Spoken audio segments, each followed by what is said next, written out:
Is it possible that every action, yes, even the ones that we regret, has its roots in the divine?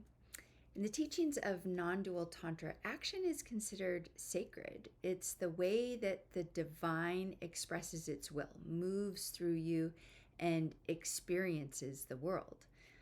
But if every action is divine, then how do we make sense of the hurtful or misguided ones? What does it mean to act in alignment with this sacred power? Stay tuned because in this video, we're going to be diving into the power of action, exploring its role in our lives and uncovering how to align with this really profound force in a way that brings greater harmony and purpose into our lives.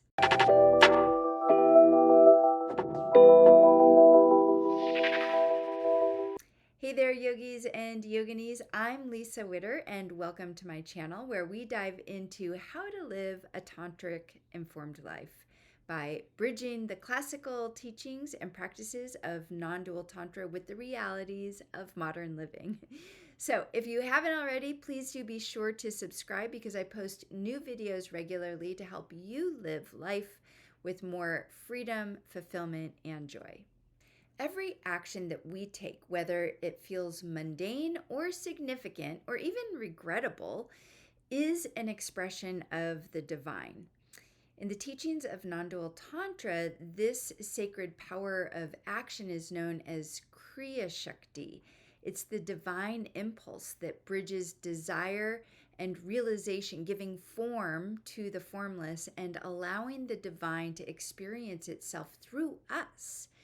So think about the countless actions that you take every single day, from making that cup of tea or coffee in the morning to offering a kind word or completing a project at work.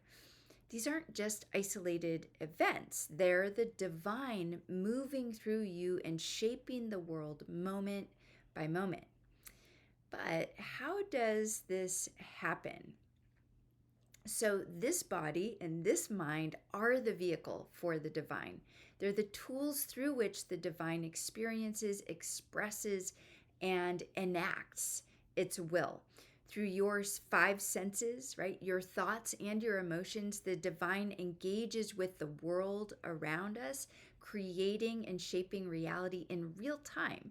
So, for example, when you listen deeply to a friend who's struggling, that simple act of presence is a sacred expression of compassion.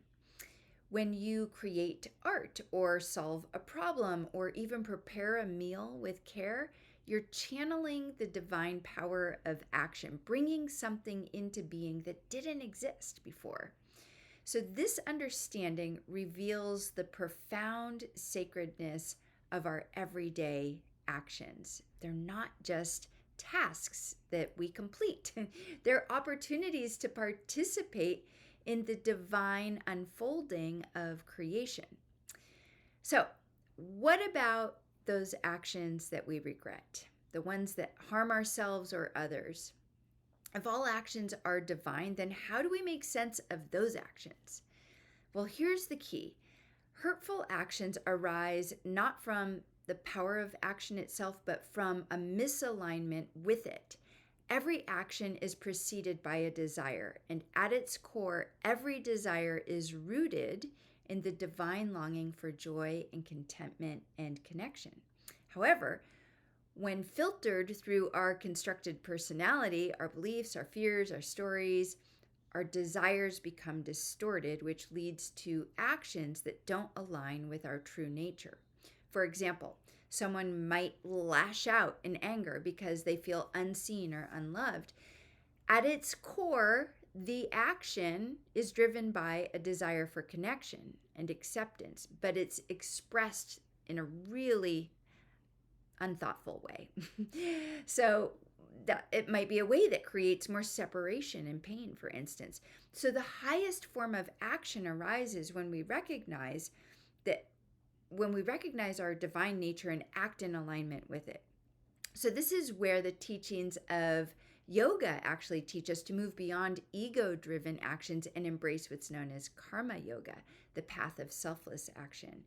In karma yoga, we act not for personal gain or recognition, but because the action itself feels true and aligned.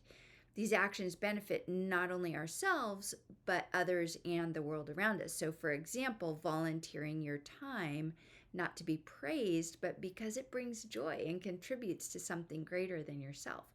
Or making decisions in your personal or professional life that reflects your highest values, even if it's not the easiest path. Right? So, understanding this power of action transforms how we show up in the world. When we align our actions with our true nature, we create this ripple effect of harmony and compassion and joy. Living in alignment with this power means recognizing that every moment is an opportunity to participate in the divine dance of life. Whether your actions feel big or small, they're all a part of this sacred unfolding of reality and contribute to the flourishing of yourself and the world around you. So, living a Tantra informed life means recognizing the sacredness of every action, seeing it as an expression of the divine moving through you. It's about showing up with intention and integrity and deep awareness of how your actions contribute to the greater whole.